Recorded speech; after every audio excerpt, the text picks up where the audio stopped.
La lune descendante. Je connais quelqu'un d'un peu à part, un peu décalé, un peu différent. Le matin, même s'il fait très froid dehors, lorsqu'il se lève, il ouvre grand sa fenêtre pour contempler l'aurore. Il aime à regarder la lune descendante, comme ça, par moins 11 degrés, pas grave, ce n'est pas un problème. Une fois debout, il prend son petit déjeuner dans l'air vivifiant du matin encore ensommeillé. Je vois très bien la scène. Dans son peignoir, le café chaud dans sa tasse qu'il tient entre ses mains, la tête dans le vent, il en profite. Il observe le trajet de la lune qui descend, tandis que le jour arrive, tel un souverain en quête de quelques hommages. Justement, ça tombe bien. Mon ami est là, statique, le visage buriné par la musique d'un astre qui s'en va, les yeux tout engloutis dans sa lumière, son corps tout absorbé par sa rondeur. Je vois très bien le tableau. Il est là, immobile, sans rien chercher, rien d'autre que ce contact avec l'univers de nuit, de clarté, de souffle et de fraîcheur. Il est comme ça. Est-ce qu'il pense à quelque chose? Où le conduit ce spectacle matinal? Moi qui le connais, je vais vous répondre. Nulle part. Il reste là, je vous dis, intensément présent à la seconde, à la minute, à ce moment précieux, sans regard ni public. Cet instant minutieux, unique, il y plonge avec gourmandise.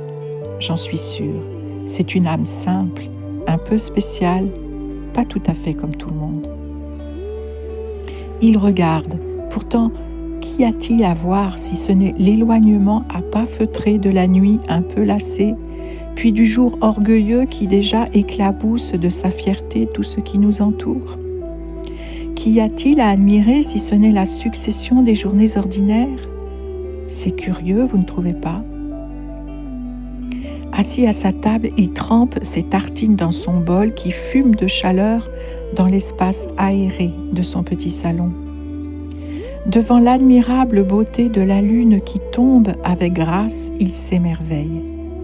Ensuite, il me raconte, comme s'il n'avait jamais rien vu de plus beau, de plus grand, de plus prodigieux dès ses paupières ouvertes. La nuit murmure ses adieux dans ses étoiles en larmes, tandis qu'avec sa main, elle agite son mouchoir tout rond. Ce petit satellite de la Terre, fatigué de briller dans l'obscurité, c'est pour ça qu'il tombe. C'est pour ça, tantôt blanc ou jaune, dans l'éclat de sa transparence. Le jour, lui, oh le frimeur, il apparaît, sur son cheval blanc triomphal, vainqueur des astres fuyards, des comètes en bigoudis, des rideaux sombres et des vies oniriques. Il rit déjà dans les gorges des oiseaux lyriques, il étourdit avec lenteur l'obscurité sous hypnose. Rien ne peut l'empêcher d'advenir, pas même nos chagrins, nos deuils ou nos regrets. C'est un vantard, un bavard, un sorcier, mais on l'aime forcément. Nous avons tant besoin de sa clarté. Alors avec moi, fermez bien vos yeux, tout y est. La fenêtre ouverte, mon ami dans le froid vigoureux, l'aube naissante, la lune qui descend. N'est-ce pas merveilleux? J'aime cette image, celle d'une âme qui prend son temps comme ça, juste cette joie simple à goûter la vie, avec intensité. Si j'étais peintre, j'aimerais dessiner cette petite fraction du temps où lenteur, silence et contemplation de la beauté ne font qu'un dans les yeux d'un humain.